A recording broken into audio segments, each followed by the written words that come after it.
Hello everyone, आप सभी दोस्तों का स्वागत है। इस वीडियो में हम लोग देखने वाले एक और मेन बोर्ड आईपीओ, जिस मेन बोर्ड आईपीओ के बारे में बात करने जा रहे हैं ओरकला इंडिया आईपीओ की। इसकी ऑफिशियल डेट और प्राइस बैंड आ चुकी है, तो उसके अकॉर्डिंग कंपनी की वैल्यूएशन कितनी सस्ती दिख रही है एलजी इलेक्ट्रॉनिक्स आईपीओ से। क्या कुछ यहाँ पे वैल्यूएशन इस कंपनी के पीयर कंपटीटर से आपको जितनी अच्छी दिख रही है, उसके अकॉर्डिंग ग्रे मार्केट प्रीमियम में भी आपको इस आईपीओ की ऑफिशियल प्राइस बैंड आने के बाद यहाँ पे तेजी दिख रही है, जिसके अकॉर्डिंग कितनी लिस्टिंग मिलने की चांस बन रही है, उनके बारे में इस वीडियो में डिटेल्स में बात करने वाले हैं। सो वीडियो को इंतजार देखिएगा और ऐसे ही daily IPO grey market premium से जुड़ी अपडेट के लिए चैनल को सब्सक्राइब कर लीजिए। साथ ही कमेंट्स में टेलीग्राम ग्रुप का लिंक दिया गया है, वहाँ भी जुड़ सकते हो टाइम पे अपडेट के लिए।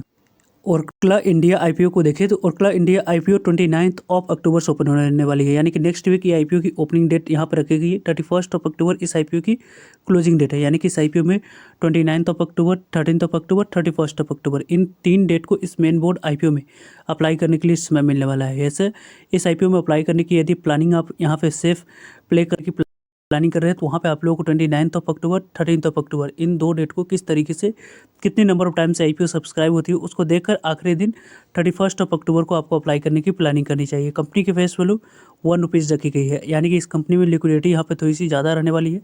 कंपनी के बारे में बात करें, कंपनी की प्राइस बैंड की, तो यहाँ पे अपर प्राइस बैंड जो रखी गई ₹730 रखा गया है। यहाँ पे अपर प्राइस बैंड ₹730 पे ही अप्लाई करनी है। लोअर प्राइस बैंड या 20 के प्राइस बैंड को यहाँ पे अप्लाई करते समय सिलेक्ट नहीं करना है। कंपनी के बारे में बात करते हैं तो कंपनी की 20 इक्विटी ऑफ शेयर मिनिमम आपको 1 लॉट अप्लाई करते समय सिलेक्ट करनी होगी। कंपनी की बात करें तो इस आईपीओ की पूरी तरीके से ऑफर फॉर सेल है।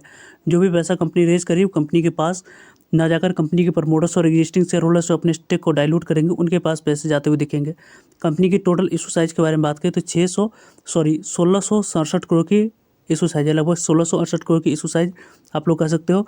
और इस कंपनी के टोटल 1668 करोड़ जो मार्केट से पैसा रेज कर रही है कंपनी, वो कंपनी के पास न जाकर कंपनी के प्रमोटर्स और एग्जिस्टिंग शेयर होल्डर्स कैटेगरी के पास जाएगी। कंपनी की जो कटअप प्राइस है ₹730, उस पर आप लोगों को 69 जो कंपनी की अपर प्राइस बैंड रखी गई है ₹730, उस पर यहाँ पे एम्प्लॉय कैटेगरी के लिए डिस्काउंट रखा गया है। उसी डिस्काउंट पे आपकी कटर प्राइस निकल कर आएगी, उसी कटर प्राइस पे आपको अप्लाई करनी है। Book building IPO BSE NSE दोनों जगह पर कंपनी की लिस्टिंग होने वाली है।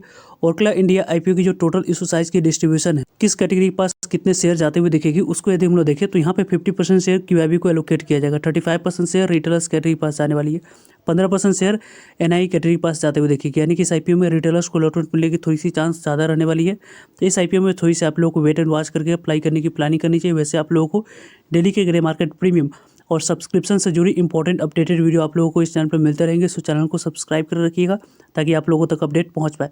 कंपनी के बारे में बात करें, आने वाले समय में इंपॉर्टेंट डेट्स के बारे में बात करते हैं तो 29 अक्टूबर यहाँ पे ओपनिंग डेट है, 31 अक्टूबर इस आईपीओ की क्लोजिंग डेट है। 3 नवंबर की बारे में बात करें तो 3 नवंबर आपको अलॉटमेंट इस आईपीओ में मिली या नहीं उसके बारे में इन्फॉर्मेशन मिल जाएगी। 4 नवंबर के बारे में बात करते हैं तो 4 नवंबर को नहीं मिलने पर पैसे रिफंड करने की डेट रखी गई है। 4 नवंबर को ही डीमैट अकाउंट में शेयर को क्रेडिट करने की डेट रखी गई है। और 6 नवंबर को एक कंपनी की लिस्टिंग बीएसई एनएसई दोनों जगह पर होते हुए दिख जाएगी।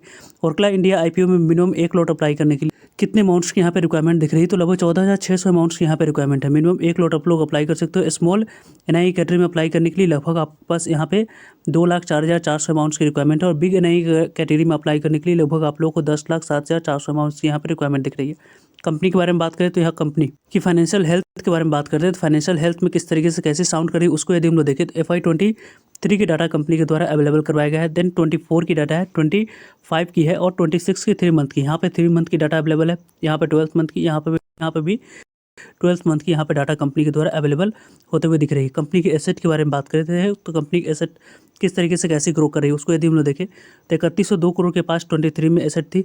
देन यहाँ पे 3375 करोड़ के पास कंपनी की एसेट दिखी और अभी आप लोग 3171 करोड़ के पास कंपनी की एसेट है। और इस फिजिकल ईयर की बात करते हैं तो यहाँ पे आप लोगों को 3 महीने में लगभग 3158 करोड़ के पास कंपनी की एसेट दिख रही है। एसेट टर्म्स में यहाँ पे कंसिस्टेंट 3100 के आसपास यहाँ पे कंपनी की एसेट लगातार दिख रही है 2023 से लगभग आपको इस 2026 के फिजिकल ईयर की बात करें Q1 तक की। तो यहाँ पे कंपनी के रेवेन्यू के बारे में बात करते हैं तो कंपनी के रेवेन्यू पहले 23 में 2201 करोड़ के पास थी। देन यहाँ पे आप लोगों को 2388 करोड़ के पास थी। देन यहाँ पे 25 में 2455 करोड़ के पास हम लोगों को दिखी और अभी इस 3 महीने में 605 करोड़ के पास कंपनी की टोटल रेवेन्यू दिख रही है। रेवेन्यू में यहाँ पे उस तरीके को ऐसी एक्सपोनेंशियल ग्रोथ नहीं है, लेकिन यहाँ पे लगातार कंसिस्टेंट ग्रोथ कंपनी ने रेवेन्यू में करके दिखाई है। कंपनी की प्रॉफिट के बारे में बात करें, टैक्स देने के बाद कंपनी के पास प्रॉफिट कितनी बच रही है तो उसको यदि हम लोग देखते हैं तो पहले यहाँ पे कंपनी की प्रॉफिट 339 करोड़ के पास थी FY23 में, लेकिन वहाँ से घटकर 226 करोड़ के पास दिखी थी। लेकिन फिर से यहाँ पर कंपनी की 226 करोड़ से बढ़कर 255 करोड़ के पास, और इस 3 महीने में लगभग 79 करोड़ के पास कंपनी की टोटल प्रॉफिट आते हुए दिख रही है, जो कि अच्छी बात है।